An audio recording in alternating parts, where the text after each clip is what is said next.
Very good morning and a warm welcome. It's indeed a sunny morning with a rainy night. We are here today for our PGDM on PGDD, PGDI, the entire PG cohort commencement lecture for 2020. Along with us, we have our chief guest, who is Mr. Raghavan himself, the Managing Director of Colgate Palmolive India. And before we begin, I just wanted to make a quick announcement so that we are all on the same page and we can have a smooth transition into the session. Please make sure that you are all on mute at all times. Please have your videos on so that we are able to see your reactions and also able to see you so that if you have any questions, we can take them towards the end of the session. And with this, I would like to invite Dr. Indu Shani, President and Chairperson of ISME, to start the session, and welcome our chief guest, Mr. Raghavan. Over to you, ma'am. Thank you so much, and it is such a pleasure to invite you and to welcome you, Mr. Raghavan, over here. I haven't seen this kind of attendance in my classes, and I must say that it's really, when I just asked you for it and you instantly said, yes, I want to definitely speak. So thank you so much. And I want to just say that today is Teachers' Day.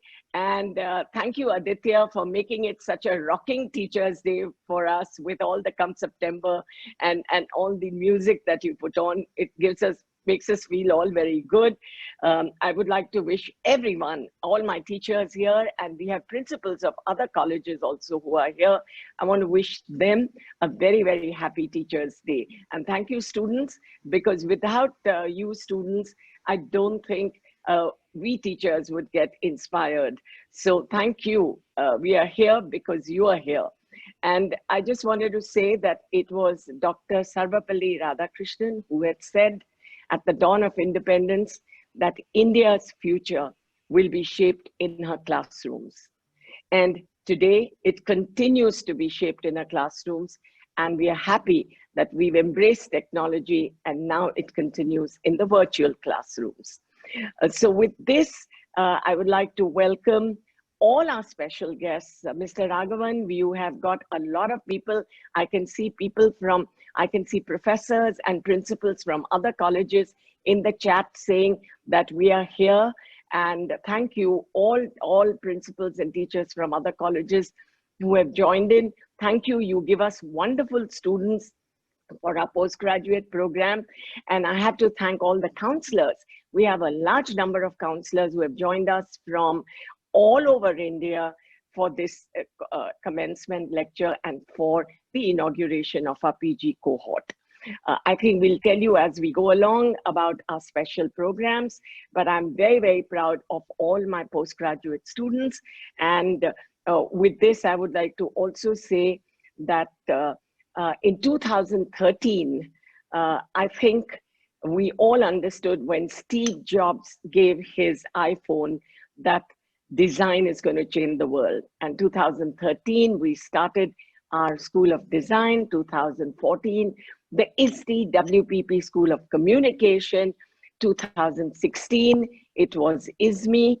And 2018, we had the DICE School of Hospitality with EHL, Switzerland, Lausanne, Switzerland.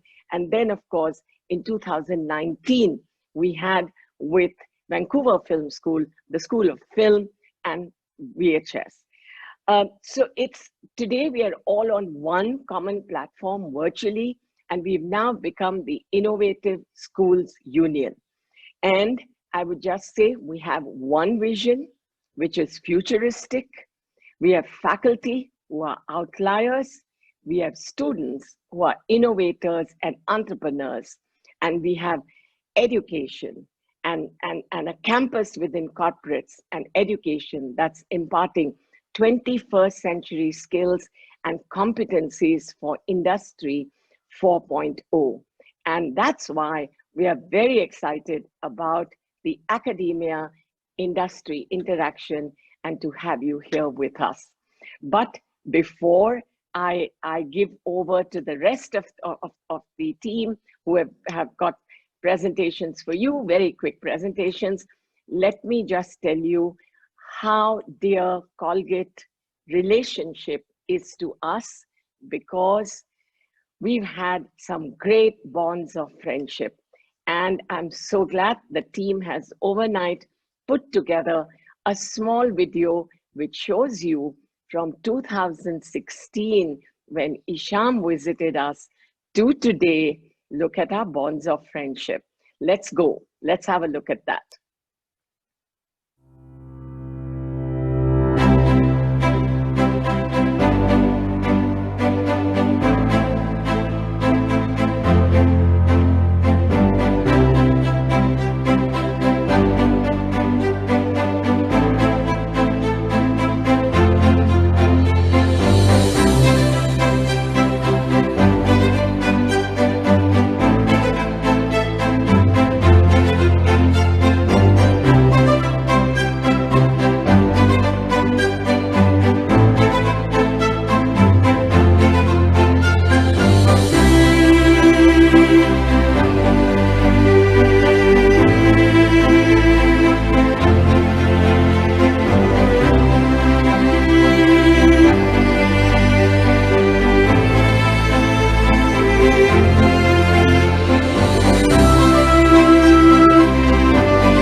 Indeed, thank you very much for inspiring all our students. They are anxiously waiting to listen to you. But before that, I think it's very important for all so many invitees who have come in and for our young faculty and for our students to know about the postgraduate programs that we have.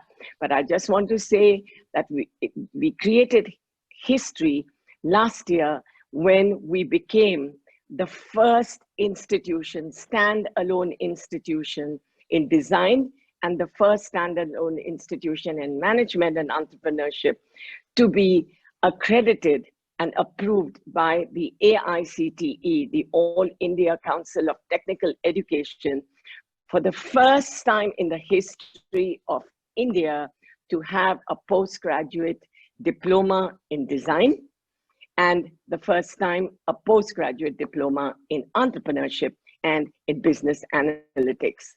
And more about it from Shikha Chugh, who is our young, enthusiastic, the most popular young lady who is today the Associate Director of Corporate Affairs and of our international initiatives, and also a faculty. Like the PHL School of Hospitality and Culinary Arts and the DICE VFS School of Entertainment Arts. I am extremely proud to share that today we have over 2,100 plus students, 150 leading faculty, 25 plus UG and PG programs, and 500 plus alumni. In 2019, ISTE and ISME launched 3 new PG programs, which were approved by AICTE, the All India Council for Technical Education.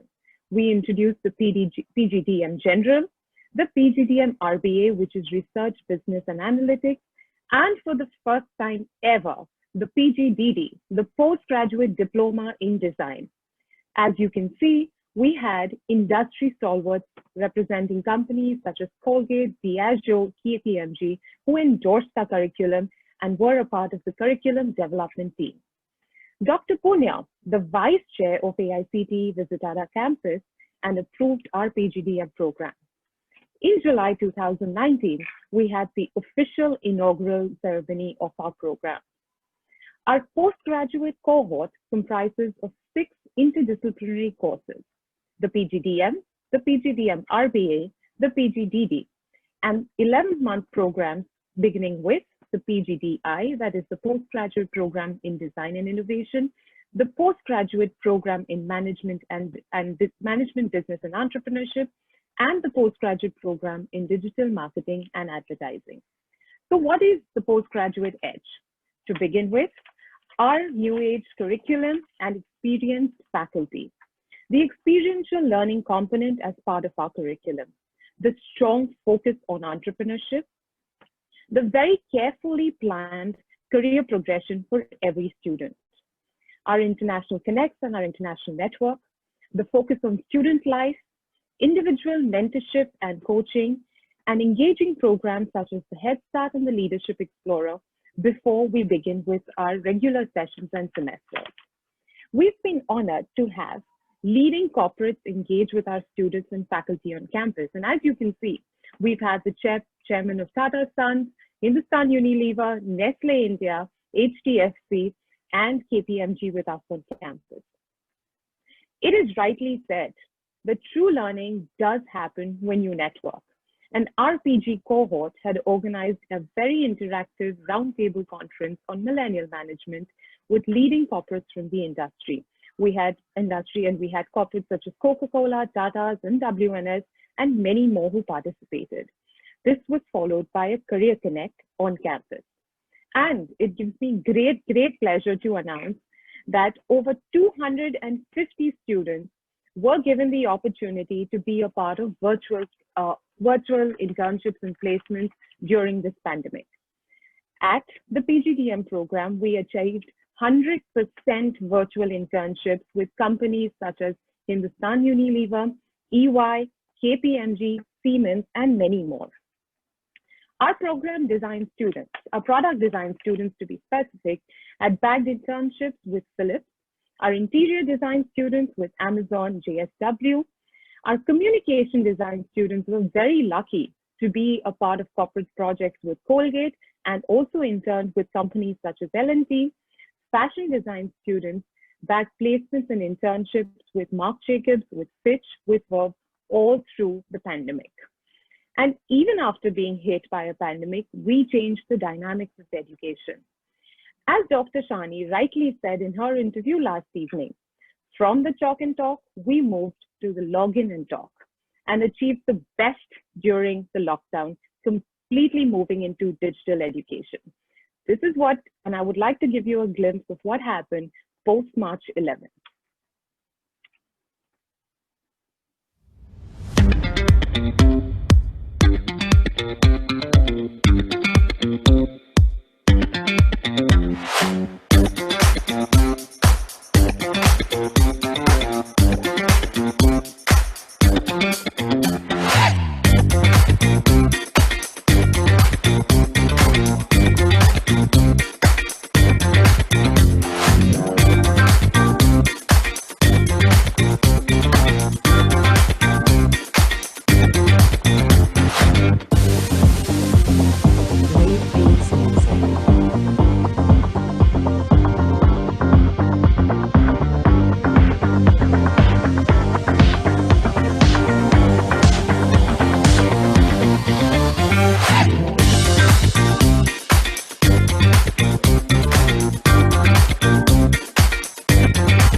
And over to Aditya to take the proceedings for the day forward. Thank you very much, Shikha. Indeed a pleasure. With this, we are going to head into inaugurating our PG cohort for 2020 on this digital format.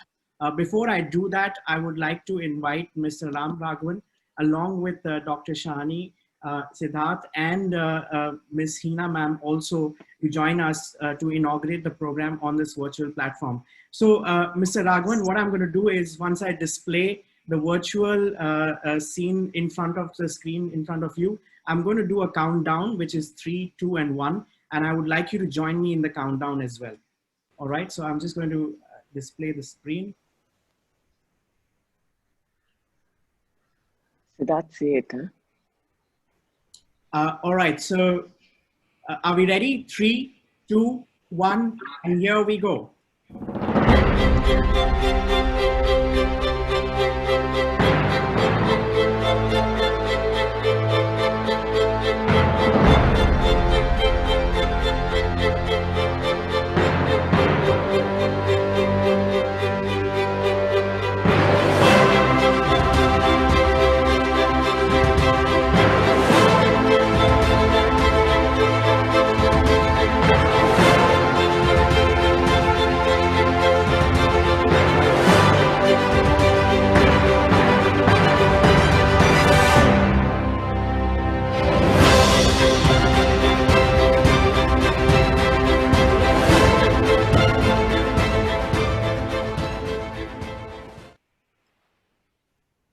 So before we begin the show, that was a quick inauguration of our PG cohort for 2020. And now I would like to formally introduce Mr. Raghavan to each and everyone who has joined us on the call today. Mr. Raghavan, a versatile business leader with a breadth of global experience across 3 continents. Mr. Raghavan is the Managing Director of Colgate Palmolive India Limited and provides strategic leadership to Colgate Palmolive India and South Asia since August 2019. Mr. Raghavan joined Colgate Palmolive India in 1997 as a management trainee and assumed increasing levels of responsibilities in sales and marketing. Over the years, he progressed through a series of leadership roles across Colgate Palmolive's various divisions and subsidiaries. In 2003, he moved to Hong Kong to join the Asia Pacific division. In 2004, he moved to China and subsequently managed the toothbrush and toothpaste businesses, leading growth initiatives for the organization. In 2008, he became the Managing Director of Colgate's Canada operations. In 2010, he returned to China as Marketing Director for the Chinese operations. And in 2013, he became the General Manager for the Latin American Category Innovation Center, where he was instrumental in developing the platform-based innovation model across 10 categories supporting Latin America division's organic and share growth. In 2017, he became the Vice President Marketing for Colgate's Asia Pacific division, leading the marketing function to drive growth for the region through stronger demand generation strategies, innovation, and consumer engagement strategies. Mr. Raghavan holds a bachelor's degree in accounting from Narsi Monji College of Commerce and Economics and an MBA from Jamnalal Bajaj Institute of Management Studies. He is also a certified design thinking catalyst from Stanford University. So that was a very quick introduction about Mr. Raghavan himself, and he comes with a breadth of knowledge, and he's going to share his knowledge and expertise over the years that he's in. But you know, as we say in Colgate language, it's always good to begin with a smile. So before we do that, I have a little video to show you about the latest ad campaign that Colgate has come up about remarriage and reimagining during COVID times. So before we begin, let's begin with a smile and watch this ad together.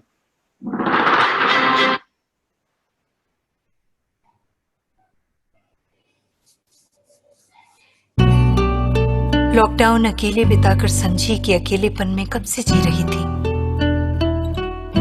एक तरफ लोग क्या कहेंगे का डर था, दूसरी तरफ फिर से जीने की उम्मीद। इसीलिए जब घर से निकलने की इजाजत मिली, मैंने खुद को अपने डर से निकलने की भी इजाजत दे दी। एक नई आजादी का जश्न मनाओ। स्माइल करो और शुरू हो जाओ Colgate. All right, so here it is. Let's begin with a smile. Over to you, Mr. Ram. Thanks, Aditya. Good morning, everybody. Let me just begin by sharing my screen first.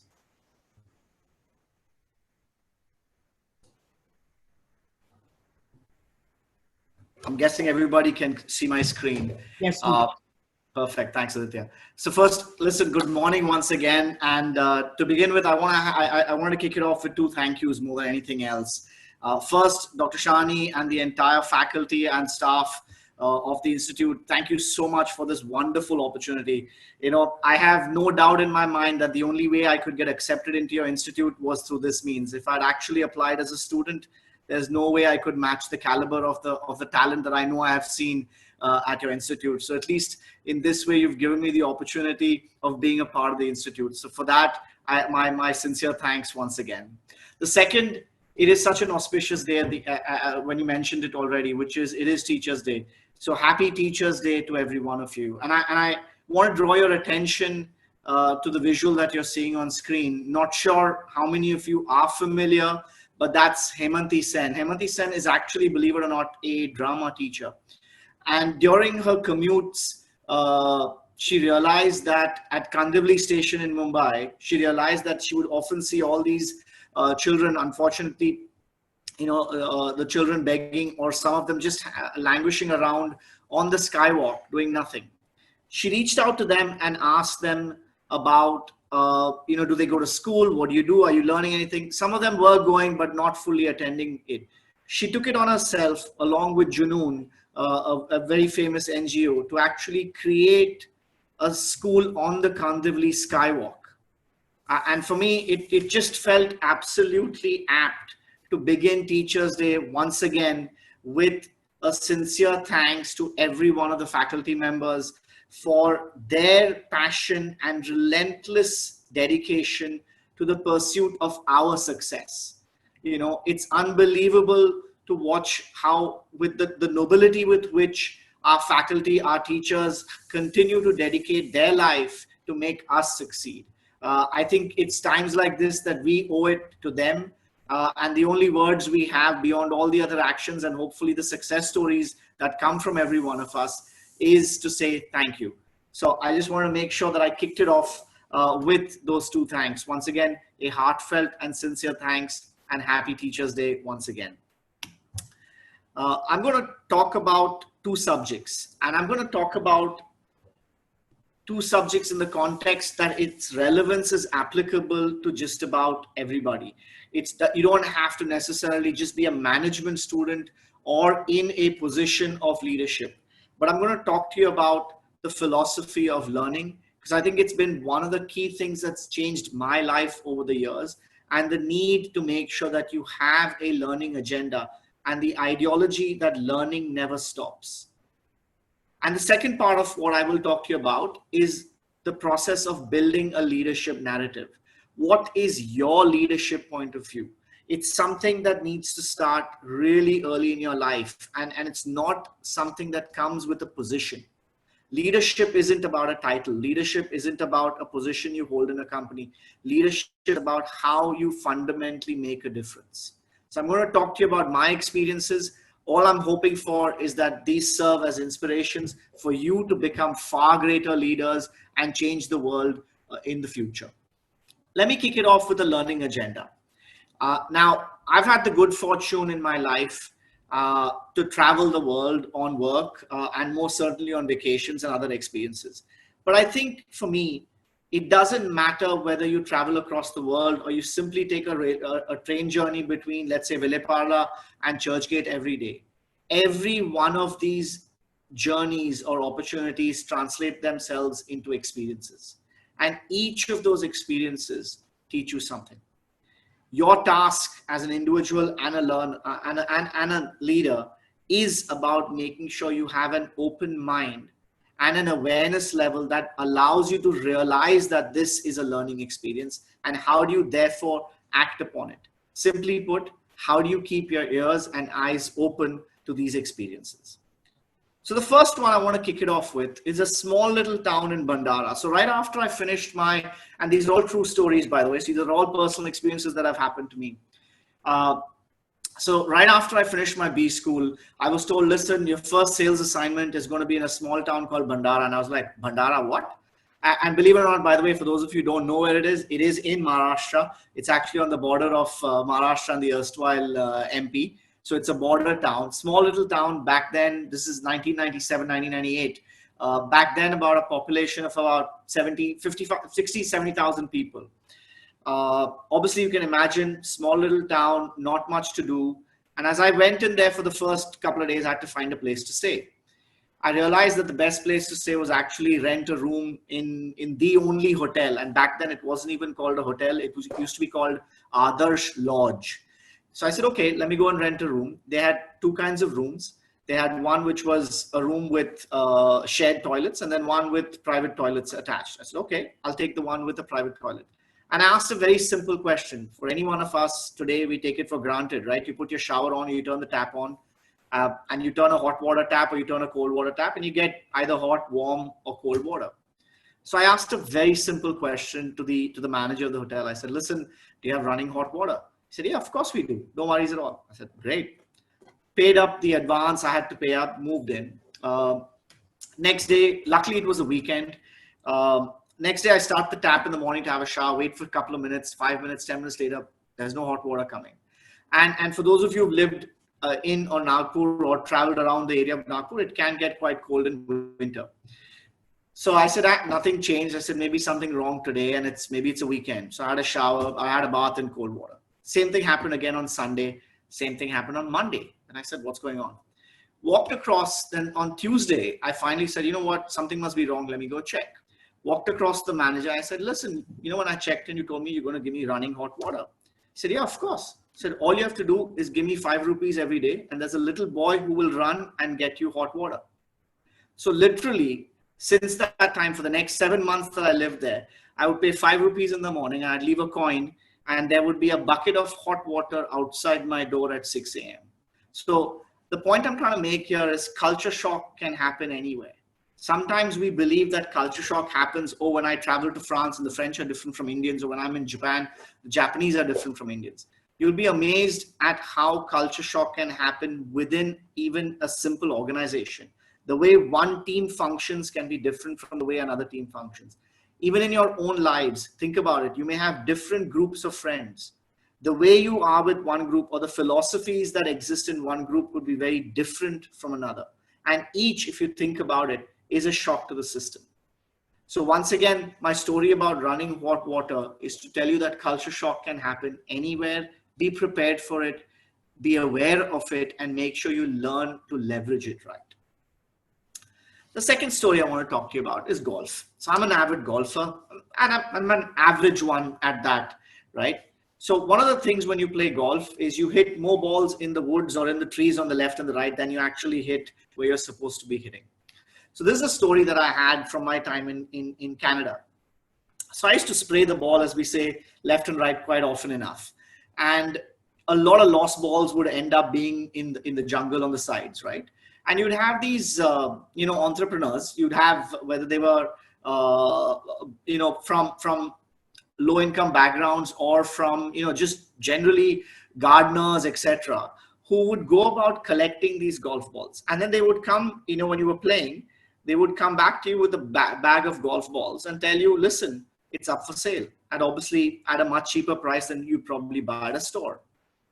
What was particularly interesting was the entrepreneurialism, the branding, and the value proposition that they had thought about without a formal education like we have had, right? And what do I mean by that? So very simply put, the first thing was on the value proposition. Very simply, they would say every bag was $10. That's it. Now, in a bag for $10, you could get 20 balls, 15 balls, or 12 balls. And what was the difference? If it was one kind of ball, so it was Callaways, you would get 20. If they were Nikes, you would get 15. If they were Titleist, you'd get only 12. So just think of it.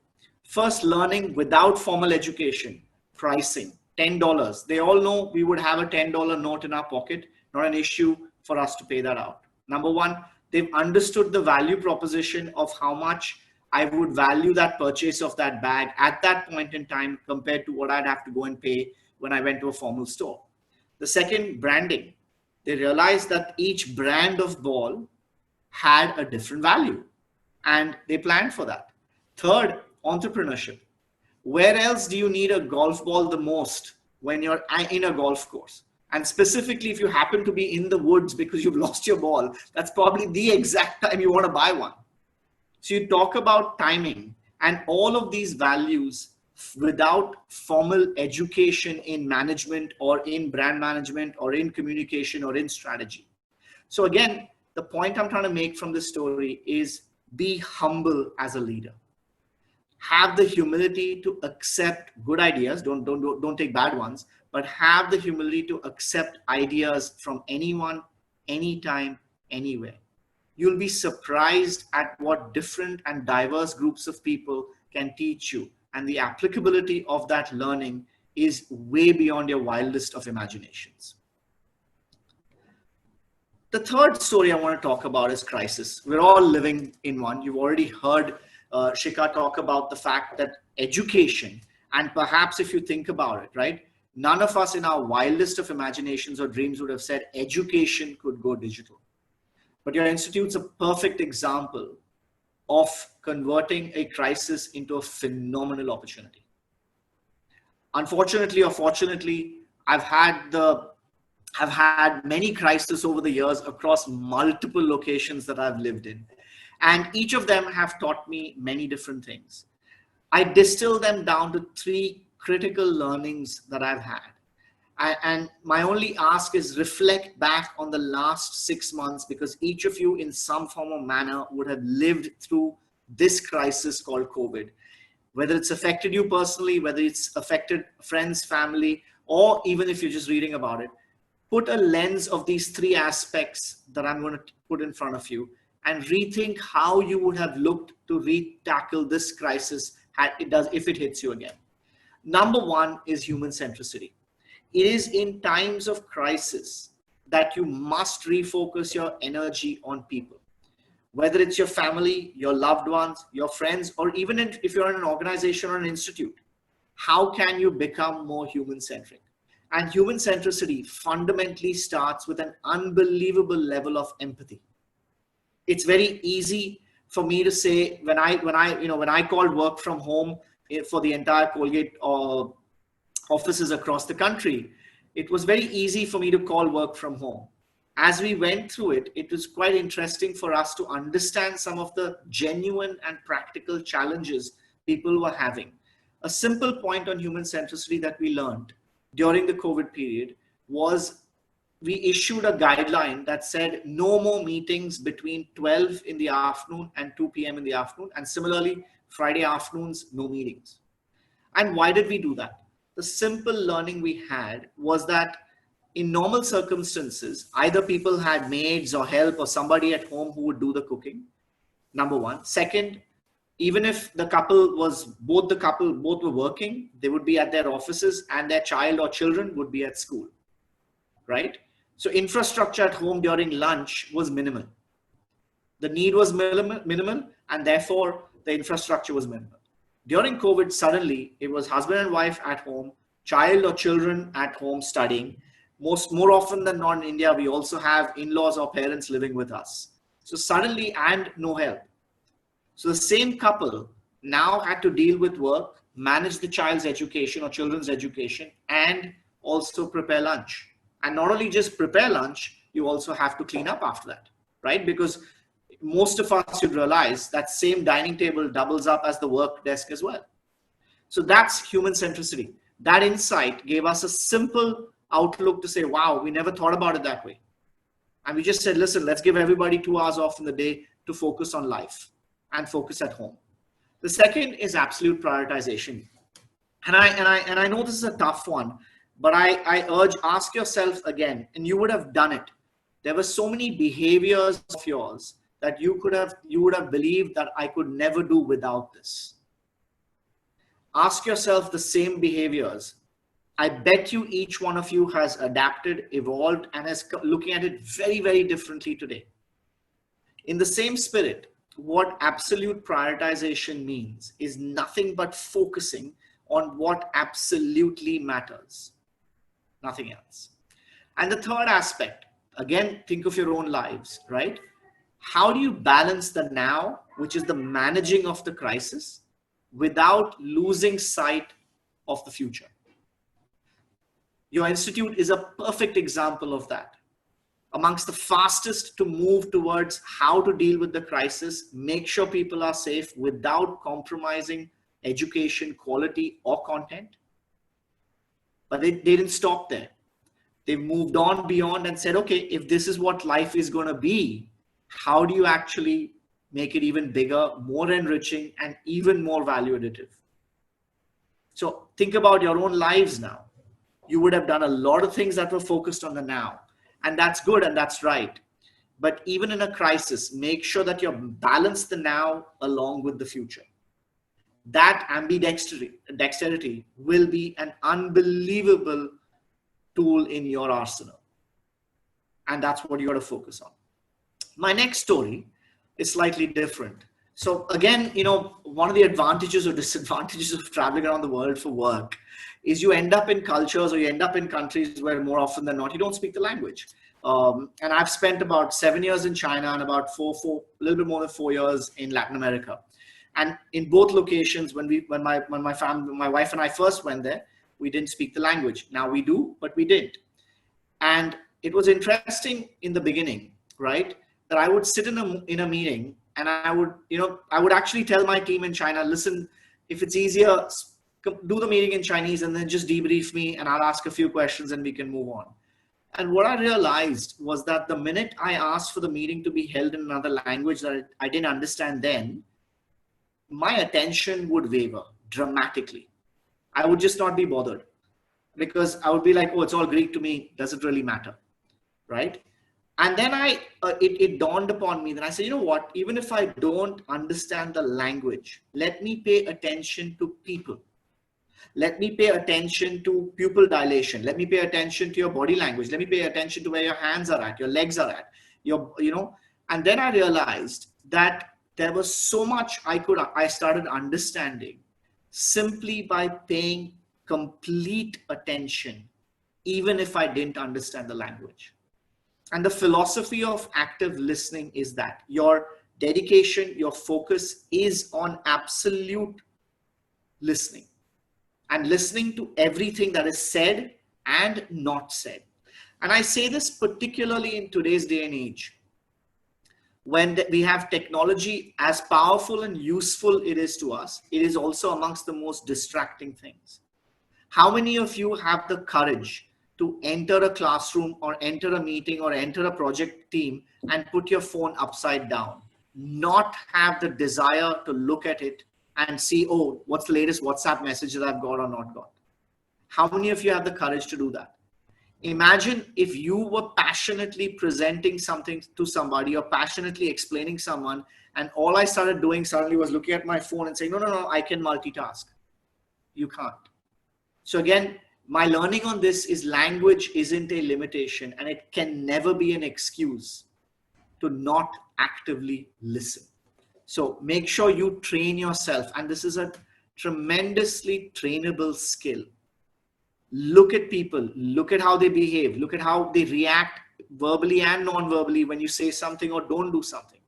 By the way, start with your family and you'll realize yourself how much of a better human being you can be when you start becoming an active listener. The second part of what I want to talk to you about are how these stories, and by the way, I just thought I'd share 4 or 5 big stories that affected the course of my life over the years. I have many, many more, and I'm sure we'll have many, many opportunities to engage, and I'm more than happy to share a lot more of those stories then as well. The second part of it is stories and experiences are absolutely essential because they teach you, or they continue to help you learn. The second part is, how does one apply learning?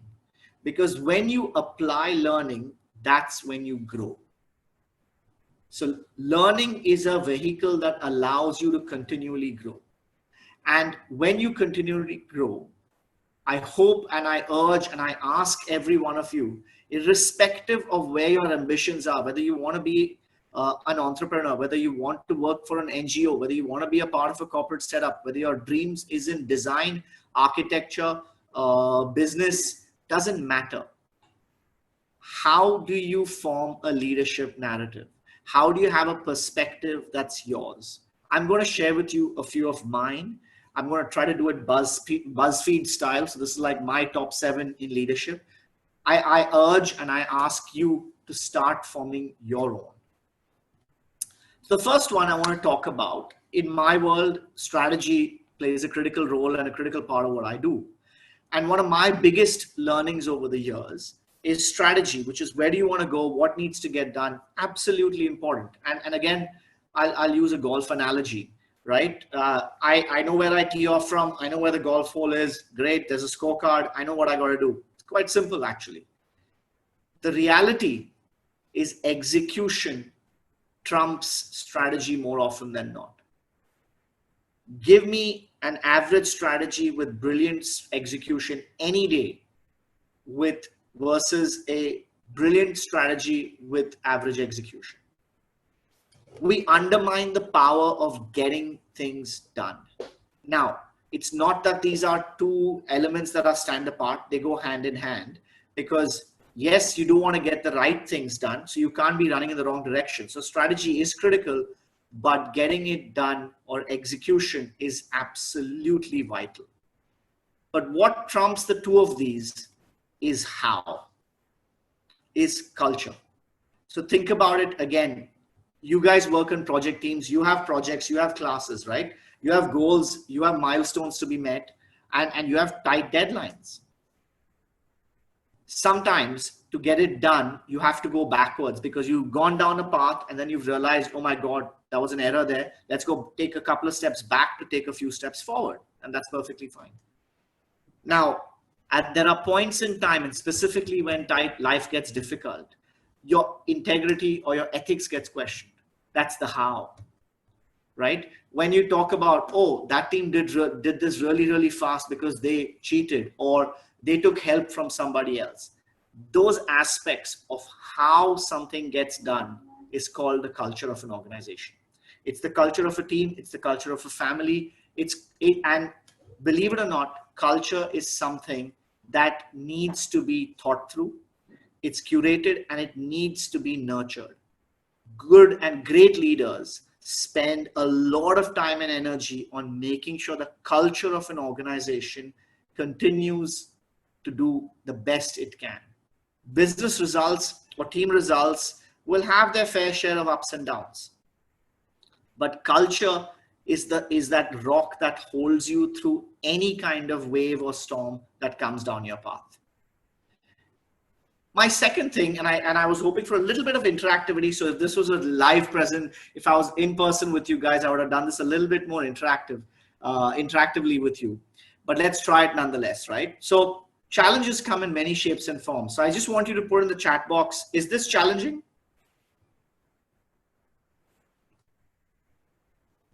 Jump in, guys. Is this challenging? Do you believe this is challenging? You can just dump it in the chat. Yes or no is the answer. Yes, yes, yes, yes, yes. Perfect. And I got a couple of C's as well. Muy bien. Is this challenging? Okay, lots of yeses. Fair enough. Now tell me, is this challenging? I bet you a lot of you are actually trying it right now at home, right? To see, can I actually lick my elbow or not? And the point I'm trying to make is, if you look at the first image, it's an obvious, visible challenge. I gotta walk across a canyon and I gotta do a tightrope act around it. Come on, my life is at risk here, but tremendously trainable challenge, right? It's like riding a bike. When you were born, you didn't know how to ride a bike, but you trained yourself and you learned how to ride a bike. The second, an unbelievable skill set. When life throws, as we say, when life throws lemons at you, the ability to make lemonade out of it. So again, a trainable skill set, simply because life has pushed you into a corner and you have to figure out how to make the best out of it. The third one sometimes are invisible challenges. And believe it or not, there is a large number of challenges you will face, whether it's in your personal lives, at school, at work, where you will go through more invisible challenges than the visible ones. The visible ones are things you can prepare for. The invisible ones are the ones that really will test your mettle as a leader. It'll test your capability of, first and foremost, identifying it before you can even begin solving for it. The other build I have on it is that every decision you will make, every decision you make today, by the way, comes down to 3 variables and 3 variables only. It's all driven by gut or intuition, experience, and facts. The mix that each of us apply to make that decision on these 3 variables changes based on the risk associated with the decision. Let me repeat that. All decisions each and every one of us make today comes down to gut or your instinct, your experience, and facts. The mix comes down to the risk associated with the decision. Think of it this way. You want to watch the next Netflix movie or the next Netflix series. Gut, you like something, you'll read a couple of things on it, you'll watch it. 0 risk. Worst case, after 30 minutes or even after a few episodes, you'll stop watching it. Almost 0 risk, right? 0, except your little bit of time is gone. That's about it. The second, experience. You want to go on a vacation, or you've been on many vacations. You want to go on another one. And you're picking an airline. Besides cost, you then say, hang on, you know what? My experience with this airline was better, or my friend's experience was better, or my family's experience was better. The third one now, if I tell you, listen, deciding to spending, let's say 20 lakhs on a car, suddenly that decision becomes a lot more critical because the risk is 20 lakhs. You will do a lot of fact checks. You'll go for test drives. So you will go and research, compare one car versus another car. You'll go and look for reviews. You will do a whole host of things. Same thought process, right? So just think of it that way. Solving for a challenge comes down to identification of challenge and then using the 3 criteria I just solved for it, the mix being different based on the risk associated with it. My third one is about adding value and not intelligence. And I say this with all due respect to all you bright, young, smart kids out there, right? Which is you're phenomenally smart. Your strength as a leader is amplified when you're able to let the best ideas or the best solutions leave a room. Not when you are the smartest human being or trying to be the smartest human being in the room. And sometimes adding value can be a simple task of even silence. And we often forget that. We believe that we say, oh, a high share of voice equates to phenomenal presence and therefore equates to better leadership. Not necessarily.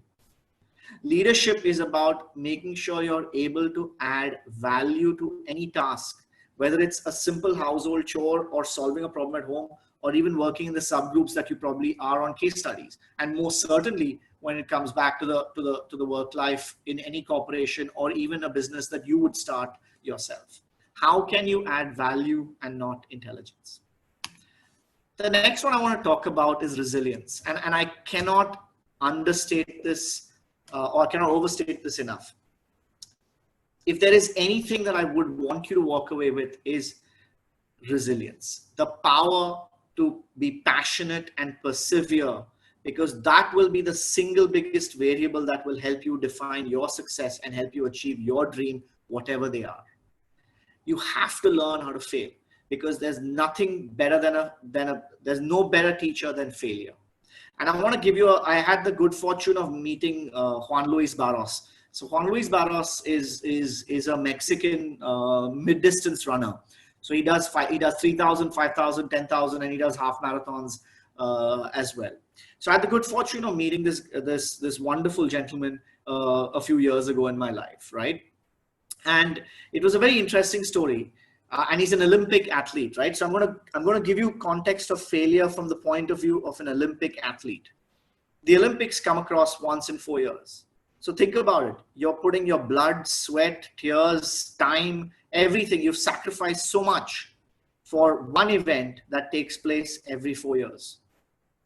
Just think about the sacrifices, think about the pressure and the anxiety build up towards that, right? You've done everything you can. So he obviously was a wonderful racer, is a wonderful racer, did a lot of things. In Beijing, in the Beijing Olympics, he came 7th. And he missed it by about 12 seconds. I mean, he missed getting a medal. He missed being on the podium by about 12 seconds, give or take. So he put his heart and soul back into, again, elevating himself. Did a phenomenal job and then trained for the London Olympics. In the London Olympics, unfortunately, he came 8th. So he moved backward. But funny enough, he missed the podium spot, this time only by 3 seconds. Right? Now, think about this. Your entire life dedicated to one single event that occurs once in 4 years. How easy is it to give up when something doesn't go right? Guess what he did? It didn't let him falter at all. He subsequently went on to win many races in the Pan American Games, in the Commonwealth, not the Commonwealth, sorry, in the Central American Games. He started running half marathons. He, in fact, I think came 4th in the New York half marathon. So he didn't give up. His passion was running. He realized that he came up short. It didn't stop him from giving up. He just asked himself, what do I need to do differently? And I just thought I'd share. And this is something that where your mettle will be tested in life. Whether it's at work, whether it's at play, or whether it's in your personal pieces, your mettle will be tested on this fundamental aspect of life called success. And you will succeed the more you get comfortable with failure. The next one is about remaining curious. And so I'm an avid reader. I read anything. I ask a lot of questions. I read books on any subject if I just find it interesting. So when I was in Latin America, you hear a lot of noise about the drug cartels and things like that. So I said, okay, this is a subject I didn't know. So I went and picked up 15 books on the subject and I started understanding it better till I get a flavor of what it is. Similarly, you moved somewhere else, you pick up a subject. So I urge and encourage you strongly is open yourselves, be phenomenally curious. And in this day and age, technology gives you unbelievable accessibility. You can read about any subject you want anywhere. And then if you don't like reading, technically you can even watch it, by the way. Hopefully, a lot of you have learned a lot of new skills during this lockdown period. I know a lot of people who've done the same thing, right? And that's about curiosity. Curiosity, once again, will allow you to grow. Growth translates itself into development, and development translates itself into success. So once again, keep growing and keep being curious. The last two I want to touch upon are very, very personal. I think I touched upon a little bit on the culture of how things get done. And I think in this day and age, leaders must be authentic. Leaders must walk the talk, and leaders must put themselves towards the highest of ethical standards possible. This for me is a non-negotiable leadership trait. It is something that you must say no matter how hard or difficult that obstacle is. Never lose your authenticity or your integrity, because the one time you do compromise on this, I guarantee you will be compromising forever. So make sure you define what is your authentic style and what defines your ethical standards, and do not deviate. Do not, under any circumstances, no matter how tough they are, waver from this definition of authenticity and integrity. My last one is have fun. Seriously, life's too short, and as we are all seeing, life has so many ups and downs, right? Most of them, unfortunately, unpredictable. But what we can do is how we choose to thrive in those moments.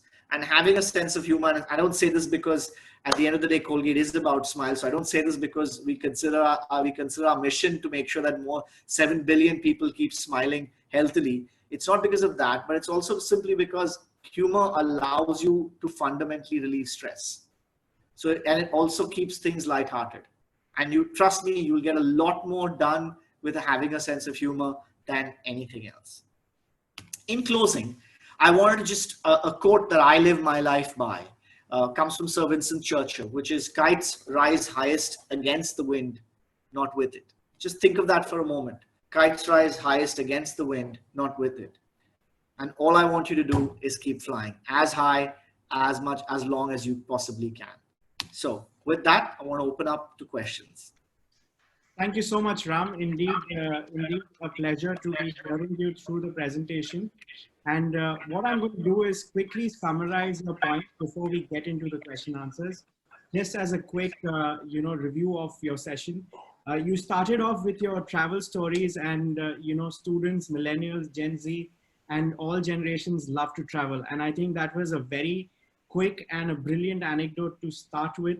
Your stories from Bandara, which is a small town, and it's always amazing to hear these anecdotes, because it really makes you feel as to where your roots are and where did you learn from when you started off your career. Your golf analogy through the presentation is amazing. I like the entrepreneurial anecdote that you use about selling golf balls in the bag and the pricing bit about it. The important point over here that I wanted to highlight, and I'm going to do that, is having the ability to see that, having the ability to actually witness that yourself and bring it out as an anecdote, which is truly inspiring. And then you got into understanding what is crisis, human-centric. That was another approach. And you also shared an anecdote from Colgate, which is your own, home ground, I would say. And then culture, you spoke about culture, touched upon culture, which is again very impressive. Stories and experiences, we always talk about that, and especially given the 21st century, we cannot live without stories and experiences.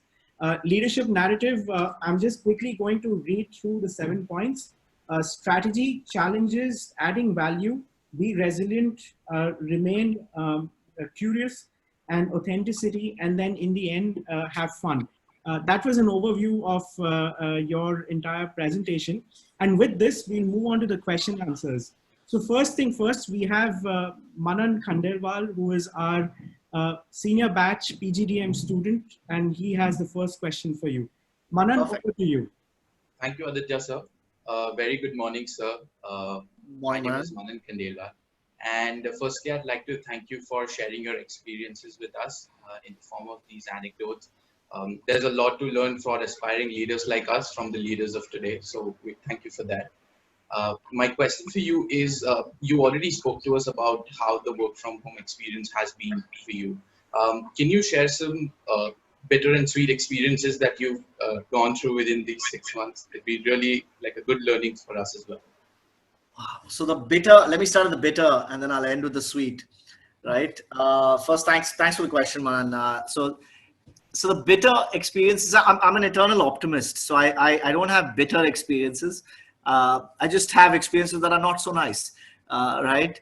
And I would say, I think the not so nice experiences of working from home is there's no clear definition of when a work day ends and your personal time kicks in. So they kind of, they're almost becoming seamless, and the workday seems to extend itself into your personal life a lot more than perhaps when we were all physically going to locations. So I think that would be something that's been visibly changed, that I would like to rechange back in some form or manner, whether we go back to work physically or not. For me, how does one make sure we're able to balance work life better? That's the sweet part is actually many things. I think I've never been as engaged with my children's work and their learning journeys, and they see me doing something and they say, wow, can I learn that? And then, so my participation in their life has gone up tremendously.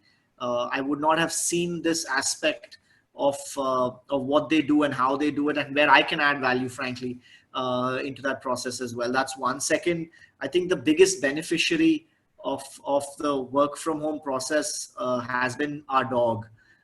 So our dog has just absolutely enjoyed just sitting in a room next to me sometimes, even if he's not barking or doing anything else, just the fact that we are around, he's probably been the biggest beneficiary about it. So I think from a sweet point of view, like I said, a far deeper understanding of my children's lives and their learning journeys. And then, of course, watching my dog have a happy expression on his face 24/7. Awesome. Our next question is from one of our students from once again, the senior batch of PGDM Research and Business Analytics. Her name is Srishti Patil, and she has a question for you. Over to you, Srishti.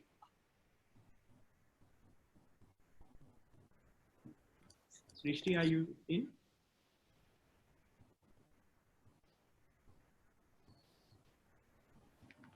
Hi, Srishti, are you there? Yes. I think we'll move on to the next question, and we can always come back to Srishti. Our next question is from Hardeep from our design school, and he has a question relevant to, I think, sustainability and the entire culture of design. So over to you, Hardeep. Yeah, thank you, Aditya. Good morning, sir. It was wonderful learning about leadership from you. I'm Hardeep Singh, representing pilot batch of post-graduation diploma in design. So my question comes after Colgate's successful launch of recyclable toothpaste tubes and vegan products. For decades, Colgate have been providing affordable oral health solutions to Indians, and now with growing trends of such product profiles, how in future Colgate is planning to launch such products in India at affordable prices? So great question, Hardeep, and a subject that's very, very close to my heart. So let me start off by saying, I think our commitment on sustainability, and we look at sustainability on a much broader context. We look at it in the context of sustainability at our home. So what are we doing ourselves, whether it's our offices, our factories, whether it's, our people, what are we doing? We look at it from the point of view of our communities. So whether it's recyclable tubes, whether it is educating people or elevating oral health in the country. And then we talk about our planet, and our planet most certainly beyond just, it's not just about recyclability, but it's also about usage of resource. Whether we like it or not, a large component of our product categories use water. And water is amongst the most scarcest of commodities in the planet today. Right? So we look at sustainability from a much broader footprint. Coming to your question specifically on what are we going to do, I think two things, and I'll link it to both the points I've made on what we do for our communities first, and then I'll talk a little bit more about what we're doing for our planet as well. So on the communities piece of sustainability and our mission to elevate oral health in India, October last year, we actually launched or relaunched our flagship product, Colgate Dental Cream, which all of you have grown up with the red pack of Colgate. We relaunched that with the single best technology in oral health since the invention of fluoride in 1950. So it's a patented technology that we had that we've applied and put into every tube of toothpaste on Colgate Dental Cream, whether it's the 200 rupee tube or the 10 rupee tube. Irrespective of the profit impact on that addition of that technology, even on our rural packs, it was a choiceful decision for us to make sure that our commitment to elevating oral health improved. That's one. Second, on the recyclable tubes, we've taken a stance as leaders of the industry to open source it. So despite the fact that we came up with the idea and invented it, we are open sourcing it and giving access to everybody because we believe in collectivity is there going to be a greater impact. So what I can tell you is look forward to this space. The recyclable tube is coming to a market close to you very soon. Awesome. Thank you so much. We'll move back to Srishti once again. She's from our Research and Business Analytics program. Over to you, Srishti. Good morning, sir. Morning, Srishti. Firstly, I was amazed that Gartner has ranked Colgate's supply chain as second best in the year 2020. Colgate has been trying to make most out of automation using RFIDs for SKUs, smart glasses in manufacturing units. So my question to you is, how do you think has automation and digitization helped Colgate in pandemic when factories did not have 100% of their workforce? Oh, tremendously. I think Dr. Shani is also familiar with a couple of many things that we've done in this period of time. And I don't know where to begin. So let me start with the factories themselves. So in the past, let's say a line would shut down, or there's some problem on it. What would you do? You'd call a group of engineers in, and they would physically have to go and solve the problem. We've had zero issues in the last 3 months or 4 months now, actually, because any issue that's come up actually has been solved through virtual reality. So quite literally, the folks at the plant put a set of virtual reality glasses on, and so let's say I'm sitting in the office or I'm sitting at home, I can participate in exactly what's going on at the plant and help them out solve the problem. So that's just one example of how we've used digital to solve problems that in the past would have almost certainly required a group of engineers or a group of people getting there. That's one. Second, the product categories that we operate in today, which is largely oral care and personal care, the quality stringency for us is of the highest standards. In fact, our internal standards are way above government norms in any country in the world, because we believe at the end of the day, consumers trust our brand and our products and actually put them in your mouth, not just your mouth, but also your family and your children's mouth as well. So the diligence and the stringency we apply to quality is very high. So anytime we create new products or we do something new, we have to run what we call batch runs or test runs at the plant, so that we know what was created in the lab actually can be produced at a mass scale without any compromise whatsoever to quality, right? Because making something in a lab is very different when you're doing 1 million toothbrushes at a time, right? Two completely different paradigms. So that entire process is being managed digitally today. Our quality teams, our R&D specialists are all engaging with the plants 100% virtually more than anything else. And the third one that I'll highlight on the complete other side of it, in fact, actually, I think Dr. Shani knows it. I have a sample here somewhere. Yep, here's my pitch. Hand sanitizer, a product that was developed, Palmolive hand sanitizer was developed entirely virtually. The only time I actually got a sample in my own hands to try it for the first time was after the product was shipped. So that's another example. And most recently, in fact, you'll see it over the next 3-4 weeks coming out in the market as well. Just yesterday, I was involved in our first ever virtual launch in the company. So we have a huge, so let me give you some insight into what's coming your way in the next 3 to 4 weeks, from us at least. We have a huge new product launch on whitening, and we've signed up a youth icon, a Gen Z icon, to continue to help us engage better with the youth of this country. Sara Ali Khan is our latest endorser to brand Colgate. So we did an entire launch event with Sara Ali Khan, 100% virtual.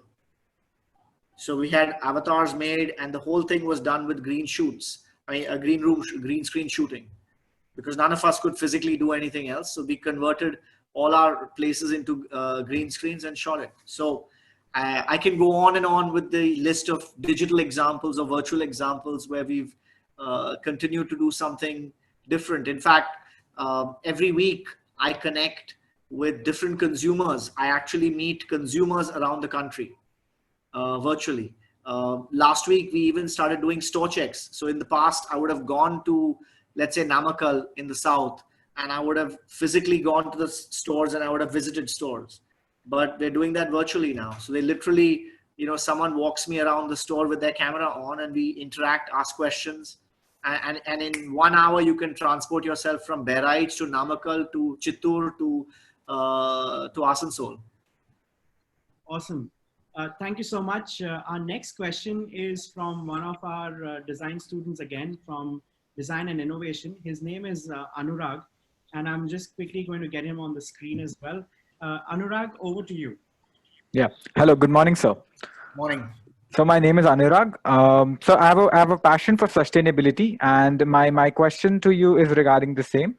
So over the years, a sustainability program such as Every Drop Counts campaign, hand hygiene education campaign have been a vital part of Colgate's CSR strategy. Now in this post-COVID world, is there any plans, and how are you planning to re-energize such campaigns? Great question, Anurag. And first and foremost, let me say, despite COVID, we haven't stopped our efforts. So like I said, our commitment towards sustainability, and I use the word sustainability in a much broader aspect, like I said earlier, remains unwavered. We are not, just because there's a crisis for us, it doesn't mean that we should stop doing what we believe is the right thing for our people, our communities, and our planet. So what are we doing specifically? Let me take you through a few things. Let me start on the planet side of it. Like I mentioned earlier, coming soon to a market next to you will be our foray into recyclable tubes. We've already announced it internationally as the first company in any category to move into tubes that are 100% recyclable. So I think that's the first piece that will physically be a tangible piece that you will see. The second thing, in terms of what you said, like hand washing campaigns or oral health, improving and increasing your oral health and hygiene standards and practices, you'll see you'll see initiatives on both those fronts. On the oral health piece, for example, we piloted 2 initiatives in Delhi and Bombay with about 4 million children in a combined reach of about 4 million children between these 2 cities. And the simple premise was the introduction of a second brushing in the day. Unfortunately, most Indians do not brush twice a day. They still brush only 1 time a day. We want to inculcate that behavior in the early years of people. And we ran a pilot with the Delhi government and the Bombay government at schools to introduce an incremental brushing as a post-meal brushing exercise. We're now working with the Andhra Pradesh government to replicate the same model. Similarly, we've tied up with the Kalinga Institute of Social Sciences in Bhubaneswar, a phenomenal university as well. We've tied up with them, and once again with their, I think they have about 30,000 students at any given point in time in a year. Once again with them, we have a program of providing oral hygiene and as part of the curriculum. The third piece, again, I'll link it back to the digital equation that you touched upon a little bit earlier, or the question asked me, how digital are we? Our flagship program, our flagship schools initiative, which is called Bright Smiles, Bright Futures, where we normally go to about 10 to 11 million children a year.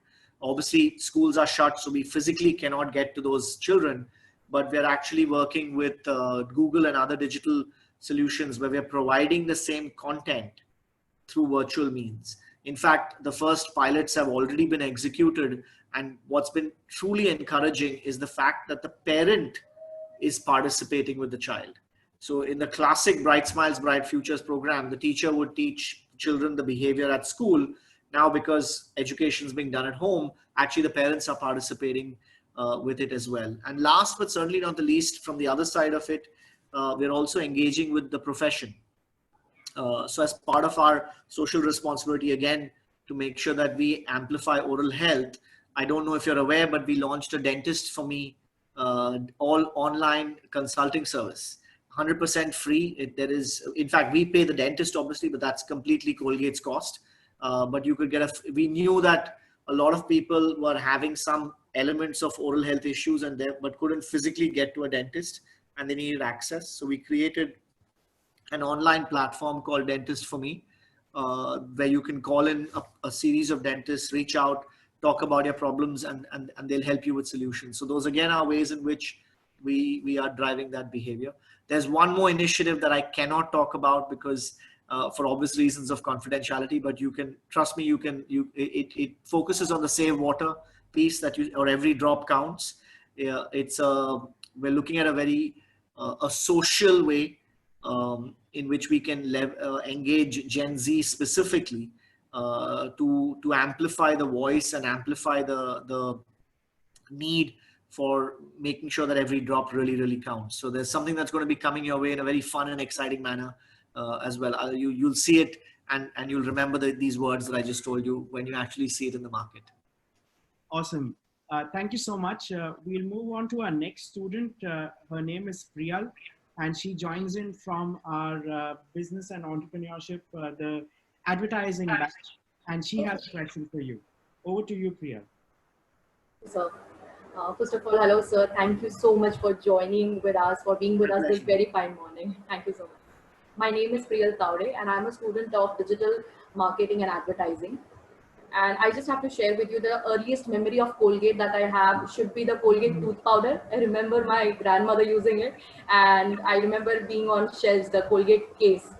So it's really surreal experience to have this chance to even converse with you, sir. So my question is based on a little pretext. It's about Colgate earlier engaged in statistics and data-driven approach in advertising, which was, talking about being recommended by 70% of the dentists of the world. But very recent, even we saw the advertising campaign of Begin Again with a Smile. And sir, I have to tell you this from my personal experience that when we first saw that on the screen, mom and I instantly connected. We shared a glance, and I observed that the advertisement connected with the younger generation, with the elder generation.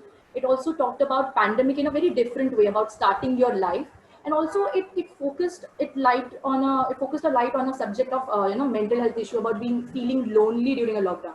So was that really the actual intention behind the advertising? And my question to you based on this is, as an aspiring advertising student, we really want to know how to derive inspiration behind such heartwarming depiction that was just done through that advertising. Listen, fantastic question. First and foremost, let me thank you and your mom for being loyal Colgate consumers. Listen, we value every one of our consumers tremendously. So thank you for the loyalty. It's what helps us do what we do well. The second piece of it, I think somewhere maybe I should do this as a more deeper follow-up session with Dr. Shani as well, and perhaps we should do an entire program on building brands and how communication can help build brands, in people's lives. So let me start there. I think the philosophy is about building brands. You buy products, but you buy into brands. And what do I mean by buying into a brand is you buy into what the philosophy or what the brand stands for. And for us, our simple purpose in life as a brand, for Colgate, the brand, is we believe that everybody deserves a future they can smile about. So in effect, we champion optimism. So when we created this piece of work, and we call it master brand advertising, so it's not about trying to sell a product, but it really is about touching, like you rightly said, emotional chords that are building at the cusp of society. So these are, if you notice, the subjects we have tackled are not commonplace subjects. These are subjects that are often, I don't want to use the word taboo, but they are not spoken as freely as we should be talking about them because they are genuine. So we began the series with, if you go back about a year ago, we started off with adoption.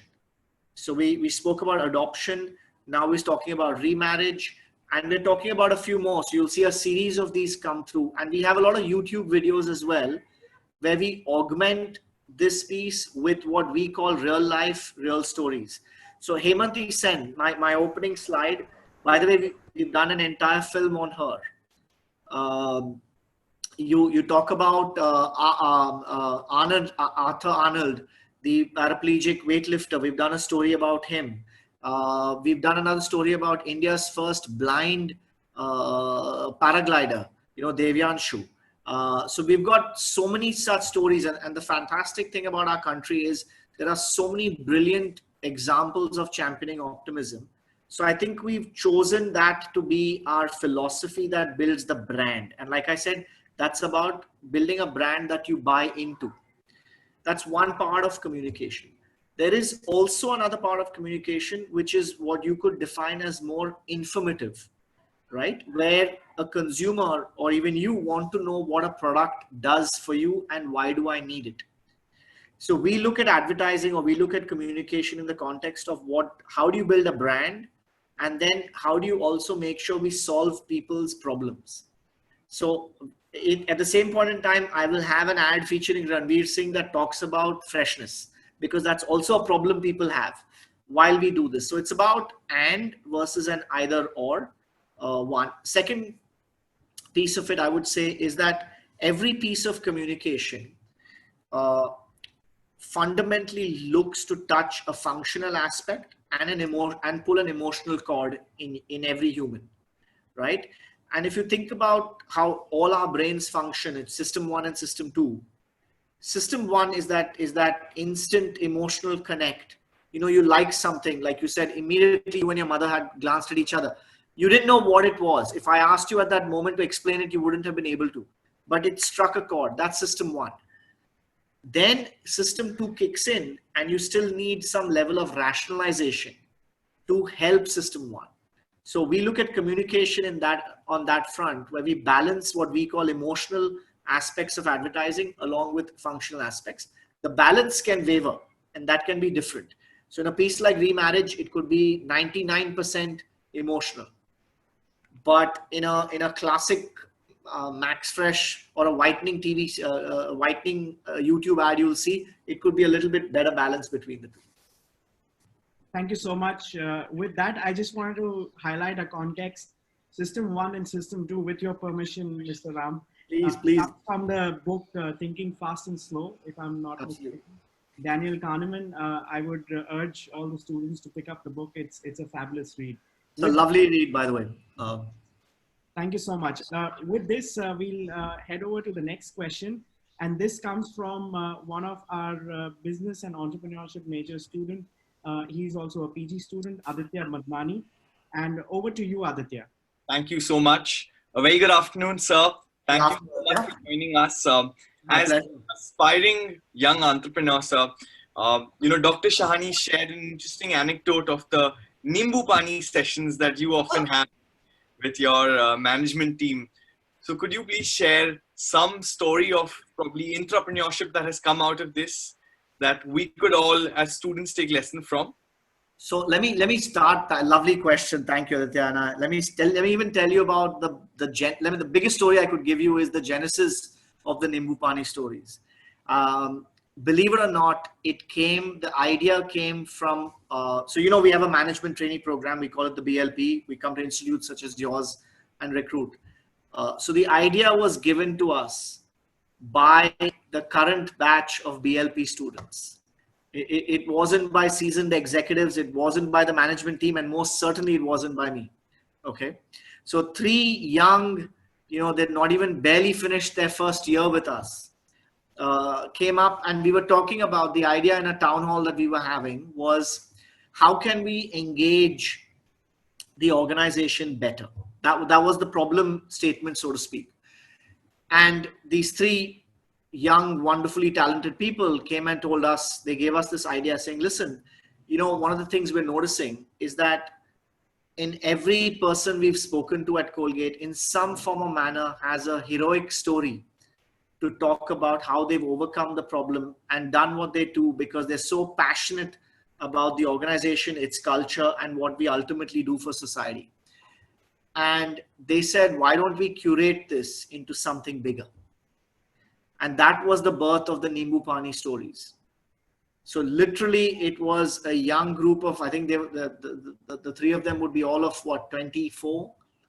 So not even a year into the company. And they came up with this idea, and their whole idea was, when life gives you lemon, make lemonade. And they said, hang on, let's make it a little bit more culturally relevant. And they said, instead of doing lemonade stories, let's do Nimbu Pani stories. We created that, and the kind of, I can't tell you how proud I am when I see the stories that have come out. There have been more than 300 stories of exemplary actions that people have taken, their families have taken to step up and solve problems, whether it's for the company or broader society at large. So that was the genesis. So to me, I wanted to share with you the birth of the idea itself, because I think the birth of the idea in itself was a Nimbu Pani story. So much so that what you're gonna like what I want to say next. So much so that we've got so much momentum on it that we're now converting it into a coffee book. Wow. We're converting it into a coffee table book, and actually with a personal message from me to anyone and everyone who's contributed into that to a Nimbu Pani story, and so that it's something that they can have for posterity and they can feel proud about with their family and friends as well. So that was the birth of the Nimbu Pani stories. The stories are, I mean, some of them make you cry, some of them inspire you, some of them just make you step back and look in awe and say, wow. You know, I like I said, for me, more than anything else, I feel tremendously honored and privileged to be part of such a wonderful group of people who, you know, without anything else, without a nudge or a push, instinctively have stepped up and done some wonderful things. And the fact that a young group of peers want to recognize their own peers and come up with the idea, to me, that's the biggest win we could have as an organization. Thank you, Ram. Our next. And I think I'm just going to say, and Ram, do give us the privilege of launching that coffee table book when it's ready on our campus, and hopefully we'll all be physically present on our campus then. I would love, I'll do maybe one step further, Dr. Shani, which is maybe I get those 3 people who actually created the idea, and you know, it'll be a wonderful session for the students as well, because they've just graduated. So it's not like, you know, they're not a dinosaur like myself, you know, who've been out of school for a while now, right? So they'll have a lot more context than I would probably. So would happy to bring them over and let them tell the story from their perspective more than mine. But you know, Ram, you're always learning, so you can never be a dinosaur. Yeah, that's my philosophy. I don't want to get extinct, that's all. Well, thank you. We'll move on to our next question, which comes from my co-faculty. His name is Shamit Srivastav, and I'm going to bring him on board. He's a faculty of Strategic Design Management. Over to you, Shamit. Hi, thank you, Aditya. Hello, Raghavan. It's once again good to see you. Likewise, Shamit. Yeah, hi. I think it was really, you know, inspiring to see your experiences, and I think most importantly, the takeaways that you have for us and also for our students. So, Mr. Raghavan, I think we briefly spoke about this last time. We have been seeing a very, very interesting trend in the design industry, or you know, in the industry in general. So we have been seeing that the boundaries between the design disciplines are getting blurred. So, you know, product design, communication design, interior design. So I think you know, that whole T model is, you know, is about that whole generalist and specialist theory is something, you know, that always gets into the discussion. So we have a very unique program called Strategic Design Management, where we are trying to blend design and management together and seeing, you know, how design thinking can also impact business strategy and business decisions. And we've also been seeing that a lot of corporates are setting up their own innovation cells and design thinking teams to drive innovation and institutionalize innovation and innovation culture in the organization. So I wanted to understand, you know, when we talk about Colgate and Palmolive, you know, how does Colgate and Palmolive drive innovation? What kind of expertise and talent they look for, and you know, what kind of theories and practices Colgate is following today and they intend to follow in the future? Fabulous question. I could spend hours talking on it because I'm very, very passionate about both subjects, design and innovation, and I fundamentally think they are integral to each other. You can't do one without the other. You know, you can't design well without innovation, and you can't innovate without design. So I would say quite a few things. First and foremost, let's tackle it as good design always starts with solving for human problems. So one of the things that was drilled into my brains as part of my design thinking catalyst learning journey was it has to start with solving for a human, a person, and ideally when you start putting a muse together and you solve for a real person. If I now say I'm going to help Shamit, and that makes such a difference versus saying let me create a solution for people in the age group of, or I want to talk to young women in the age group of 18 to 25.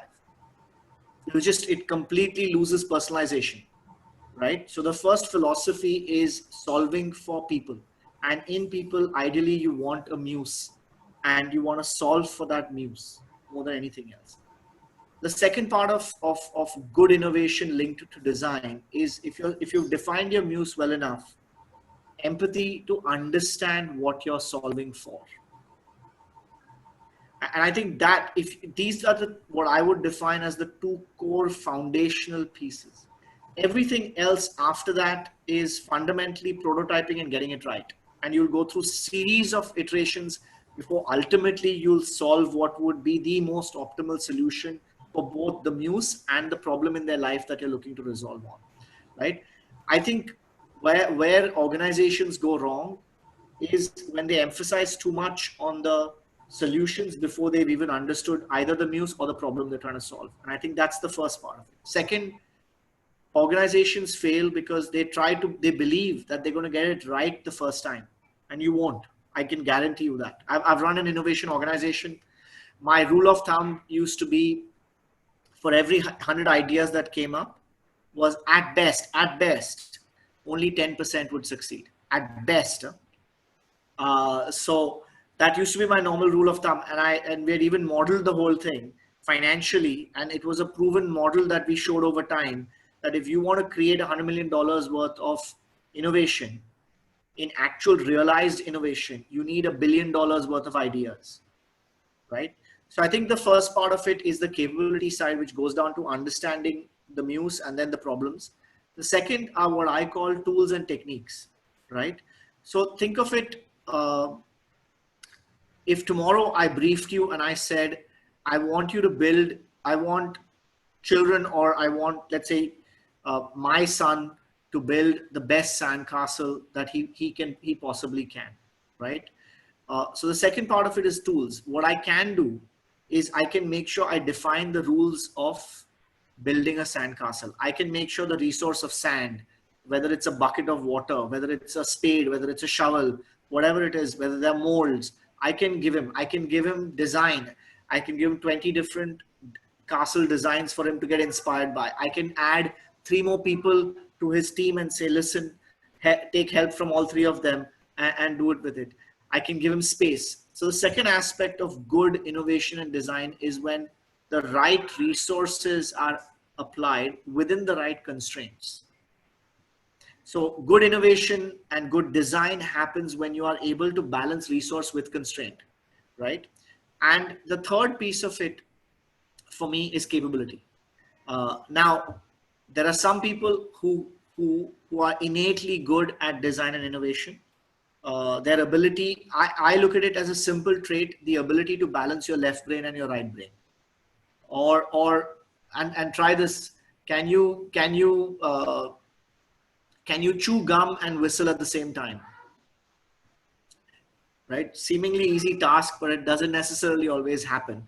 And I think good innovators or good design innovators are those who can manage their right brain and their left brain and are able to shift between the two of them with seamlessly.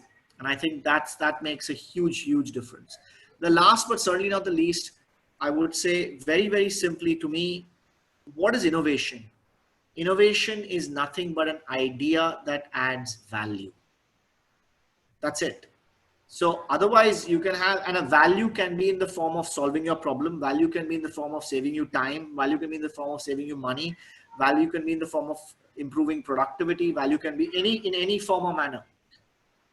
And I think we spend too much time sometimes on the ideas versus the value the idea adds.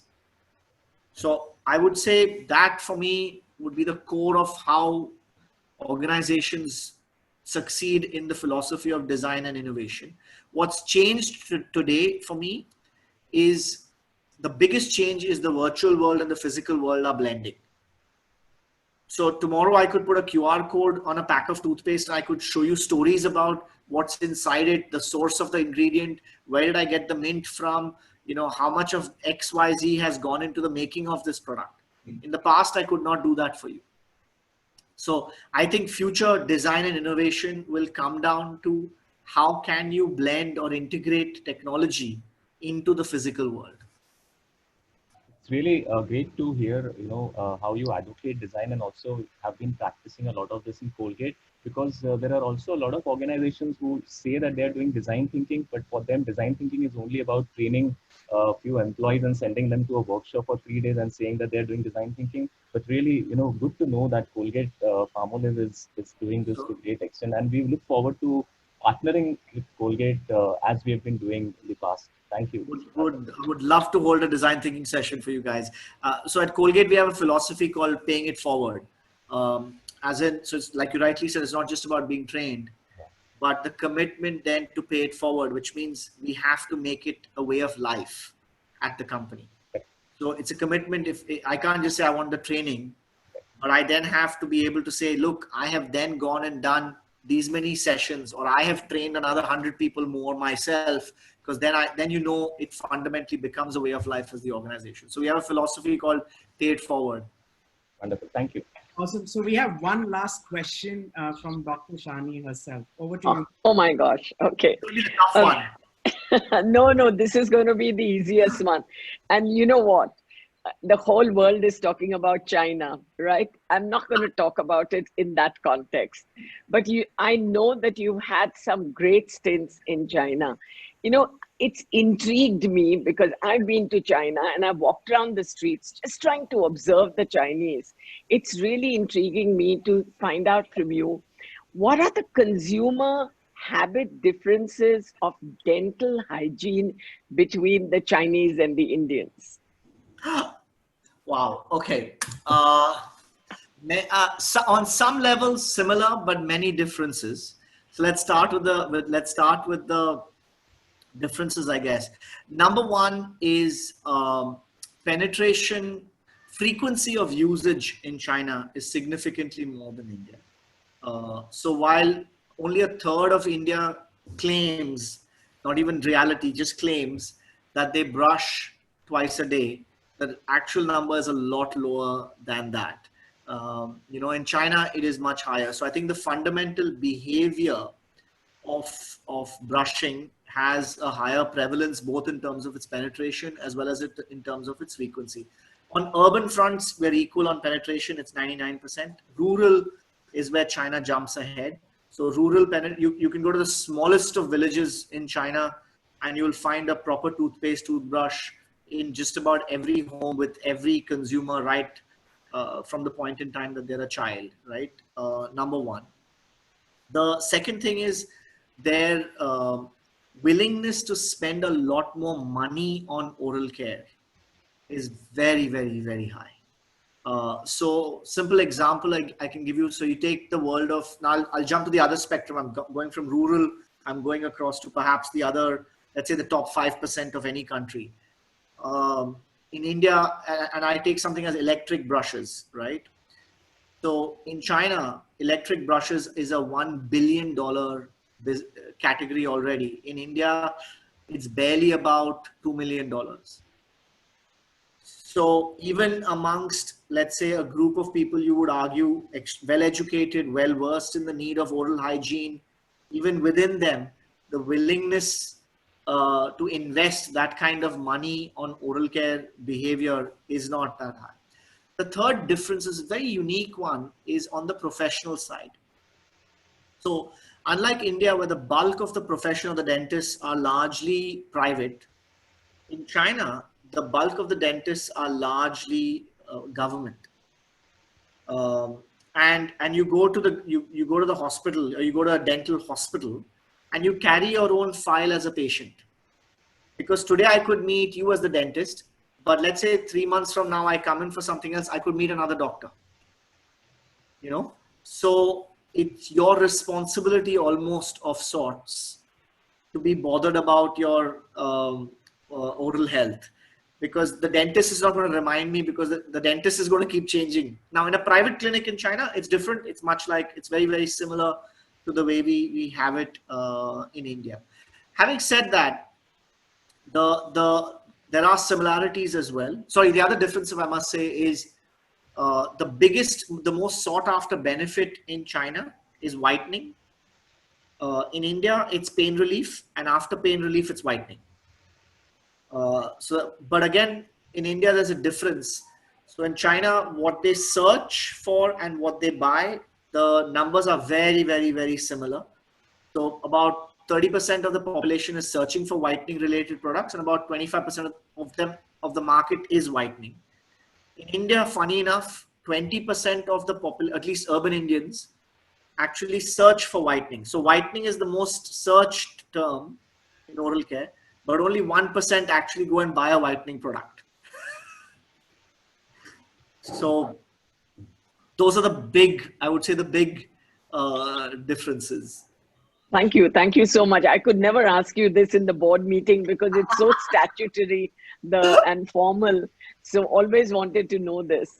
But, you know, before I hand over to Aditya, we have our Dean of the Design School, Anando, and he's been sending me some random messages. Anando, come on, why don't you come on to the screen and tell Ram what you want to tell me?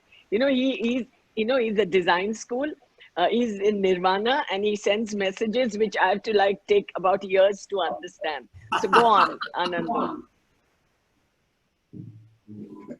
No, thank you so much, Ram. Great to see you again. Likewise, Anando, how are you? I hope I'm all very well, thank you. It's a similar ride, right? We are all at home and we're doing what we do from home as best as we possibly can. So yeah, great learning this morning, and super to actually walk through some of your experiences through life and this whole new China story, which is super interesting. For a little while my internet went sort of dodgy, so I took the time off to send Dr. Shani a message saying that, you know, I would love to do the Nimbu Pani book, love to design it, but if it's not already done.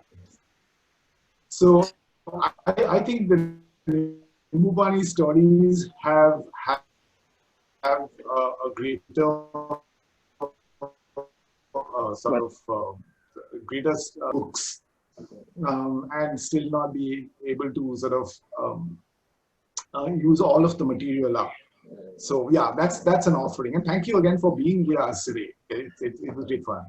We'll talk again later. Thank you. Thank you, Dr. Thank you so much. I love the opportunity. I know, more than happy to. So the first cut, the agency's already had a crack at the first cut design, but to your point, we've hit on something so big that even we are trying to figure out what's next. So even we are trying to figure out what's Nimbu Pani 2.0 going to look like. So by all means, if there are ideas or thoughts, more than happy to, because I also believe the coffee table book is brilliant, but I'm guessing there's also some kind of a digital thought process that could bring, you know, tech, design, and something else together. So we're trying to actually, and maybe you guys can have a crack at it, because we do have capability. We can even individually print tubes. So one of the other thoughts was to create a mock-up tube of each person's individual story and, you know, kind of give it to them as something that you would keep, you know, so a branded tube with your story on it. So by all means, have a crack. Like I said, I've learned over the years, I'll take ideas from everywhere. I'm not shy about accepting ideas. Yeah, absolutely. We'll talk about this. I think, you know, if we take Nimbu Pani sort of also to the rural space, I think it will get even more exciting.